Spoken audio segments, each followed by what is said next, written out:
Солнце уже зашло, и день плавно подходил к концу.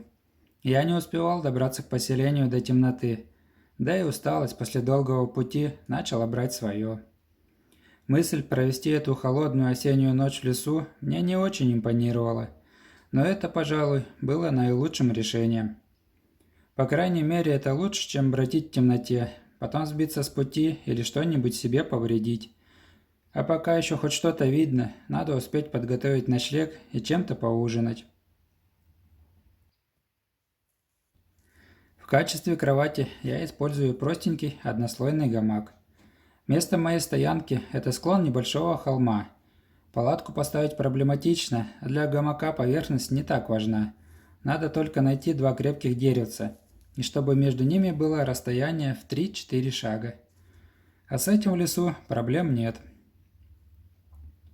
Пару минут повозиться с ремнями, и гамак установлен. Однако ночь обещает быть прохладной, и велика вероятность дождя, поэтому придется еще и тент натянуть вокруг гамака. Ну что же, с ночлегом все решено, поэтому самое время заняться вопросом пропитания. В лесу недавно прошел затяжной дождь, лежащие на земле ветки были все еще мокрые. Такими дровами тяжело разводить костер, поэтому я нацелился на сухостой сучья. Как правило, такие дрова остаются более сухими, и огонь схватывается намного быстрее. Столбик термометра показывает 4 градуса по Цельсию. Довольно прохладно.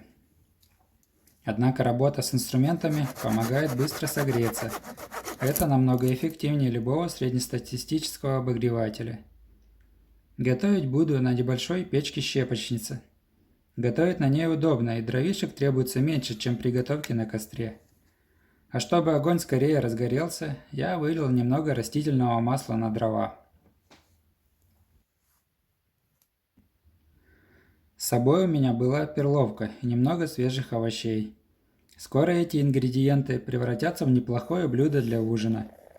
Помидор, морковь, томатная паста и перловка отлично сочетаются. Очень здорово, когда прием пищи – это не просто пропитание, но и получение какого-то удовольствия от вкусной еды.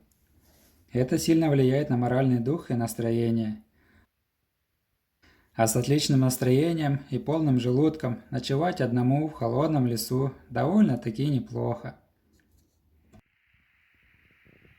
И вот наступила ночь.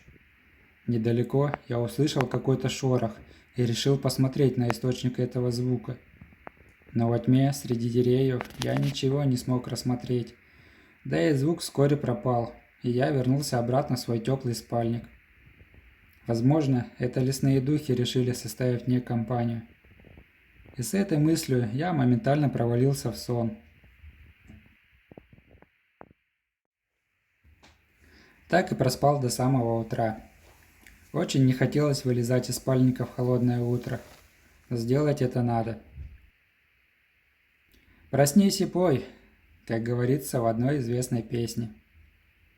Правда, петь я не стал, но вот кружка горячего чая сейчас была бы очень кстати. Для кружки много огня не надо, достаточно пару таблеток сухого спирта. Но чтобы использовать спирт, надо сделать подставку для кружки. Пара полешек отлично справится с этой задачей. Остается самое сложное – дождаться, когда вода закипит. Но оно того стоит. Горячий чай разливается по организму живительной теплотой и открывает все его энергетические резервуары. Замечательное утро. Теперь можно продолжать свой путь. С вами был Станислав. До новых встреч. Пока.